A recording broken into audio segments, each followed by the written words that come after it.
Hello friends, તમારું સ્વાગત છે મારી ચેનલમાં। આજે આપણે બનાવીશું ઠંડા ઠંડા કેરીના રસની રેસીપી। તો આ કેરીનો રસ બનાવવા માટે આજે આપણે નથી બ્લેન્ડરની જરૂર, નથી મિક્સરની અને છાલ કાઢવાની પણ બિલકુલ જરૂર નથી। એકદમ ઝડપથી તમે નવી રીતે આ 5 જ મિનિટમાં કેરીનો રસ બનાવીને તૈયાર કરી શકો છો અને એકદમ સરસ તમારો નેચરલી આ કેરીનો રસ તૈયાર થશે।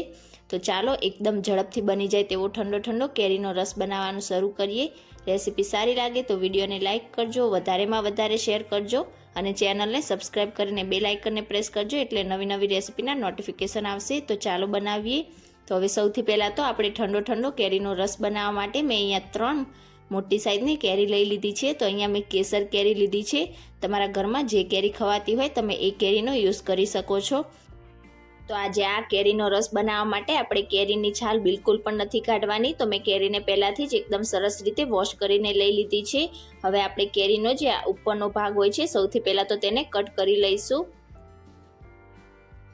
અને ત્યાર પછી આપણે કેરીને આ રીતે કટ કરી લઈશું। તો છેક ગોટલો હોય ત્યાં સુધી તમારે એકદમ સરસ રીતે કેરીને કટ કરી લેવાની છે। બિલકુલ આ જ રીતે આપણે બીજી સાઈડથી પણ કેરીને કટ કરી લઈશું। અને અહીંયા કેરીનો રસ બનાવવા માટે તમે જોઈ શકો છો મેં એકદમ સરસ પાકી હોય તેવી કેરી લીધી છે એટલે તમારો કેરીનો રસ એકદમ સરસ બનશે। અને આ રીતે બે સાઈડથી મોટી કેરીને કટ કરી લીધા પછી સાઈડમાં જે થોડી કેરી હોય તેને પણ આપણે આ રીતે કટ કરી લઈશું। તો ગોટલાનો પણ આપણે યુઝ કરીશું। તો બિલકુલ આ જ રીતે આપણે બીજી બધી કેરીને કટ કરીને તૈયાર કરી લઈશું। તો અહીંયા તમે જોઈ શકો છો મેં બધી જ કેરીને સૌથી પહેલાં તો આ રીતે કટ કરીને તૈયાર કરી લીધી છે। હવે આપણે કેરીનો રસ બનાવીશું। તો તેના માટે આ રીતે એક મોટો અને ઊંડો બાઉલ હોય તેવું લઈશું અને તેના ઉપર આ રીતે કોઈ મોટો ગરણો હોય તેને રાખીશું। તો આજે આપણે કેરીનો રસ આ રીતે મોટા ગરણાની મદદથી કાઢીશું।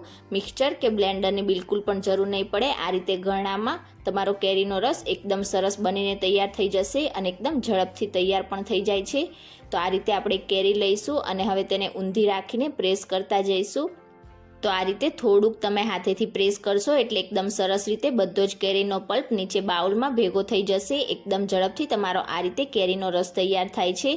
ઘરમાં લાઇટ ના હોય તો પણ તમે મિક્સચર કે બ્લેન્ડરના ઉપયોગ વગર આ રીતે કેરીનો રસ તૈયાર કરી શકો છો। તો છેક કેરીની છાલ હોય ત્યાં સુધી આ રીતે આપણે ઘસીને બધા જ પલ્પને નીકાળી લઈશું। તો જે રેસા હશે તે ઉપર ગરણામાં રહી જશે અને બધો જ કેરીનો પલ્પ નીચે જશે। જો તમે આ રીતે કેરીનો રસ નીકાળશો તો તમારી કેરી બિલકુલ પણ વેસ્ટ નહીં જાય। છાલમાંથી બધો જ પલ્પ એકદમ સરસ રીતે નીકળી જશે।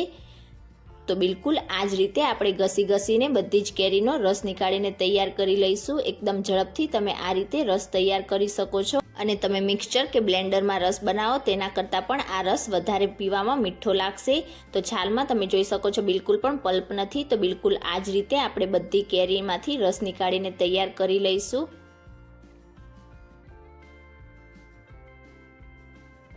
તો બિલકુલ આ જ રીતે મેં પ્રેસ કરતા જઈને બધી જ કેરીમાંથી રસ નીકાળીને તૈયાર કરી લીધો છે અને તમે જોઈ શકો છો એકદમ પરફેક્ટ આપણો રસ તૈયાર થયો છે।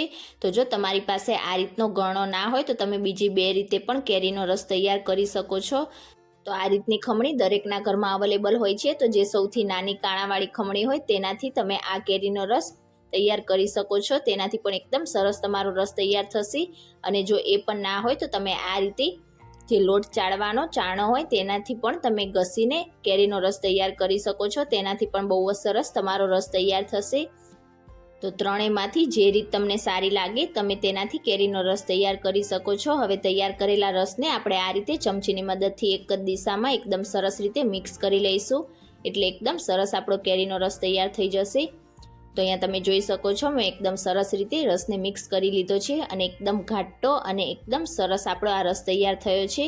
થોડીવાર માટે તમારે ફ્રીજમાં તેને ઠંડો થવા માટે રાખી દેવાનો અને ત્યાર પછી તેને સર્વ કરવાનો। તો આ રીતે તમે રસ ફક્ત 5 જ મિનિટમાં બનાવીને તૈયાર કરી શકો છો અને પીવામાં એકદમ સરસ મીઠો લાગશે। તો તમે ક્યારે આ રીતે કેરીના રસની રેસીપી ના બનાવી હોય તો એકવાર આ રીતથી કેરીનો રસ જરૂરથી ટ્રાય કરજો અને તમારો રસ કેવો બને છે એ મને કમેન્ટ કરીને ચોક્કસથી જણાવજો।